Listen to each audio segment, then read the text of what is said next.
بسم اللہ الرحمن الرحیم۔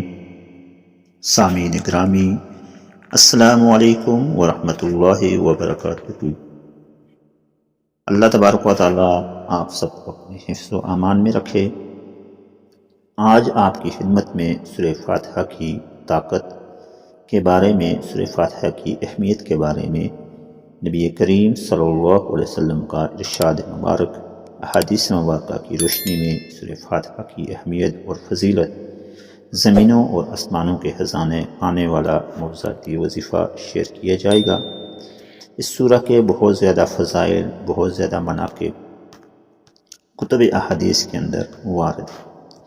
ناظرین گرامی، یہ وظیفہ انتہائی اہم ہے۔ اس وظیفے کو سنیے، اس سے لو لگائیے اور اس سے فائدہ حاصل کیجیے۔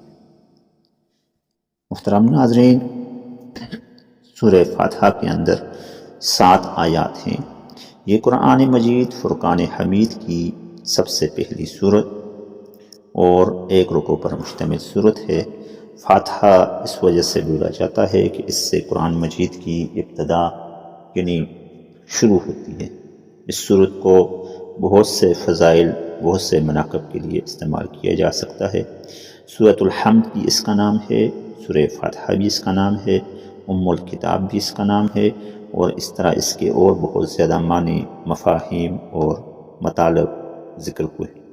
اگر ہم نے جائز محبت حاصل کرنی ہے تو اس سورت کو پڑھ سکتے ہیں۔ اگر ہم نے بیماری سے شفا حاصل کرنی ہے تو اس سورت کو پڑھ سکتے ہیں۔ اگر ہم کسی برے حرام کام سے بچنا چاہتے ہیں تو اس سورت کا پڑھنا ہمارے لیے باعث رحمت، باعث فائدہ ہوگا۔ بے پناہ رزق کے لیے، رزق میں برکت کے لیے ہم اس کو پڑھ سکتے ہیں۔ سورہ فاتحہ کی اہمیت اور اس کا ثواب نبی کریم صلی اللہ علیہ وسلم نے بہت سی جگہوں پر فرمایا۔ فرمان مصطفیٰ صلی اللہ علیہ وسلم ہے کہ جو شخص مجھ پر دن میں 1 بار 1000 بار درود پاک پڑھے تو وہ اس وقت تک نہیں مرے گا جب تک جنت میں اپنا مقام نہ دیکھ لے۔ ناظرین گرامی، سورہ مبارکہ یعنی سورہ فاتحہ سے پہلے درود مبارکہ کی بھی اہمیت کو ہمارے ذہن میں مد نظر رکھنا چاہیے۔ سورہ فاتحہ کی فضیلت اور اس کے ثواب کے بارے میں سیدنا ابو ہریرہ رضی اللہ تعالیٰ عنہ کی ایک مشہور روایت ہے۔ وہ فرماتے ہیں کہ میں نے سید المسلمین رحمت للعالمین صلی اللہ علیہ وسلم کو فرماتے ہوئے سنا کہ اللہ عز و جل فرماتا ہے، میں نے قرأت کو اپنے اور اپنے بندوں کے درمیان 2 حصوں میں تقسیم کیا ہے، اور میرے بندے کے لیے وہی ہے جو وہ دعا مانگے۔ ایک اور روایت میں ہے، اس میں سے آدھی قرأت میرے لیے ہے اور آدھی میرے بندے کے لیے ہے۔ جب بندہ الحمدللہ رب العالمین کہتا ہے تو اللہ عز و جل فرماتا ہے کہ میرے بندے نے میری ثنا یعنی تعریف بیان کی۔ جب بندہ الرحمن الرحیم کہتا ہے تو اللہ عز و جل فرماتا ہے میرے بندے نے میری بزرگی، میری برتری بیان فرمائی۔ جب بندہ ایاک نعبد و ایاک نستعین کہتا ہے تو اللہ عز و جل فرماتا ہے یہ میرے اور میرے بندے کے درمیان ہے، اور میرے بندے کے لیے وہی ہے جو وہ مجھ سے مانگے۔ جب وہ اہدنا الصراط المستقیم صراط الذین انعمت علیہم غیر المغضوب علیہم ولا الضالین کہتا ہے تو اللہ عز و جل فرماتا ہے یہ میرے بندے کے لیے ہے، اور میرا بندہ جو مانگے اس کے لیے وہی ہے۔ اس حدیث کو ترجمے کے ساتھ ہم نے روایت کیا۔ مسلم کی کتاب الصلاۃ کے اندر یہ حدیث بیان کی گئی ہے، جس کا عنوان ہے جنت میں لے جانے والے اعمال۔ سورہ فاتحہ کا وظیفہ ہر حاجت پانے کے لیے اکثیر ہے۔ سورہ فاتحہ کا وظیفہ اولاد نرینہ حاصل کرنے کے لیے بہترین ہے۔ سورہ فاتحہ کا وظیفہ سخت مشکل سے مشکل کام سے نجات کے لیے بھی بہترین اور کارآمد ہے۔ ناظرین گرامی، اس سورت کو مالدار بننے، رزق میں بے پناہ اضافہ کے لیے بھی پڑھا جا سکتا ہے۔ سورہ فاتحہ کے بے شمار فوائد ذکر ہوئے۔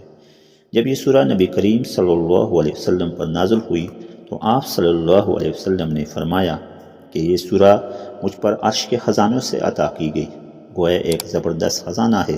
اس کی خاصیات یعنی خاصیتیں اور فوائد بے انتہا لا متناہی ہیں۔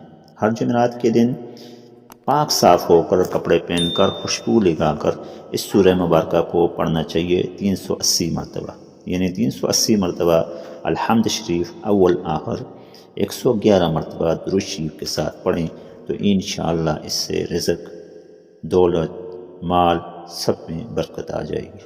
ناظرین گرامی، یہ انتہائی آسان وظیفہ ہے۔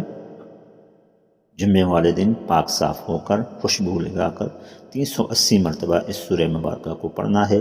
اول آخر درود شریف کے ساتھ 111 مرتبہ درود شریف اول پڑھیں، اس کے بعد 180 مرتبہ سورہ الحمد پڑھیں، اور اس کے بعد دوبارہ اس سورہ کو پڑھیں، سورہ الحمد پڑھیں، اور اس کے بعد دوبارہ سورہ درود مبارکہ پڑھیں تو انشاءاللہ اس سے رزق، مال میں برکت ہو جائے گی۔ ناظرین گرامی، سورہ فاتحہ کا وظیفہ ہر حاجت پانے کے لیے بھی بہترین وظیفہ ہے۔ نماز فجر کی سنتوں کے بعد اور فرضوں سے پہلے 41 بار سورہ فاتحہ ہر بار بسم اللہ الرحمن الرحیم کے ساتھ پڑھی جائے، اول آخر 11 مرتبہ درود شریف پڑھا جائے تو ہر جائز حاجت آپ کی پوری ہو جائے گی انشاءاللہ۔ 40 دن پورا ہونے سے پہلے آپ کی جو مقدر ہے وہ مقدر کا ستارہ چمک اٹھے گا۔ اولاد نرینہ حاصل کرنی ہے، اولاد نرینہ سے محروم والدین کے لیے یہ بہترین وظیفہ ہے۔ 101 مرتبہ سورہ الفاتحہ 11 مرتبہ پڑھ لیں، 101 مرتبہ سورہ الکوثر اور 11 مرتبہ سورہ الفاتحہ پڑھ لیں، اول آخر درود مبارکہ طاق اعداد کے ساتھ پڑھیں، انشاءاللہ عز و جل اس کا رزلٹ آپ دیکھ لیں گے۔ سخت مشکل سے مشکل کام سے نجات کے لیے بھی اگر کوئی شخص کوئی مشکل میں ہو، کوئی حل اس کا نہ ہو رہا ہو مسئلہ، تو اس سے نجات کے لیے سورہ فاتحہ کا 21 دن کا عمل ہے، انشاءاللہ بہت جلد مشکلات سے نجات مل جائے گی۔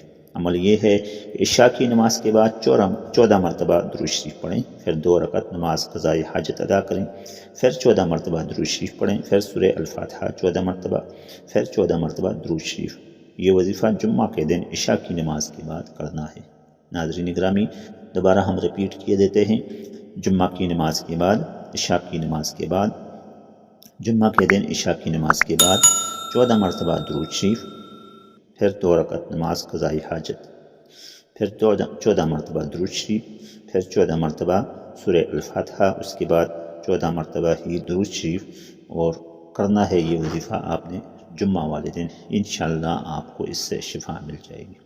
سورہ الحمد کو نماز فجر کی سنت اور فرض کے درمیان بسم اللہ کا آخری میم یعنی الحمد کے لام سے ملا کر 41 بار 40 دن تک روزانہ پڑھنے سے پانی پر دم کر کے جس بیمار کو پلا دیں انشاءاللہ وہ شفا یاب ہو جائے گا۔ ناظرین گرامی، ہر حاجت کے لیے، ہر مشکل کے لیے آپ کو یہ وظیفہ بتا دیا ہے۔ آئیے چلتے ہیں اس سورہ کے ترجمہ کی طرف۔ بسم اللہ الرحمن الرحیم۔ الحمدللہ رب العالمین، سب تعریفیں اللہ کے لیے ہیں جو تمام جہانوں کا پالنے والا ہے۔ الرحمن الرحیم، بہت مہربان، نہایت رحم کرنے والا۔ مالک یوم الدین، جزا کے دن کا مالک۔